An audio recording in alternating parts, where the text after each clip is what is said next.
Manolotra ny arahaba tompoko toy izao indray ny fivoaran'ilay rivo-doza Fredia amin'izao maraina ny alarobia 20 febroary izao. Rehefa avy eo amin'ny distrika Ambohimasoa izy dia ao amin'ny distrika Isandra no misy ny foibeany amin'izao 2 ora sy sasany maraina izao. Rehefa avy eo amin'ny distrika Isandra izy dia zotra miakandrefana somary atsimo andrefana amin'ny hafainganam-pandeha 720 kilometatra isan'ora, zany hoe ikisaka kely any amin'ny distrika ny Kalamavondra zany ity rivo-doza ity atao anatin'ny ora vitsy manaraka.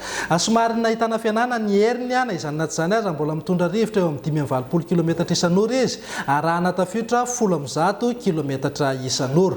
Iena mentalana ihany koa ny rotsakorana miaraka amin'ity rivo-doza ity any amin'ny manodidina ny Ivo ny tena ahitana ny rivotra sy ny tafiotra izay 520 kilometatra isan'ora zay sy ny tafiotra 10 kilometatra isan'ora.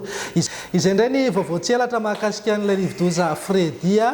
Manome fotoananao rehefa avy eo amin'ny 4 ora kosa ny fanavaozana ny filazana ho an'ireo faritra izay nara izany. Raha ohatrany ny vaovao avoakan'ny meteo izay koa moa ifampizara aminao eto foana, ary raha ohatsakany sy ndavany foana ny toromarika omeny ny manam-pahefana ny fotony isorohana ny loza mety izy eo.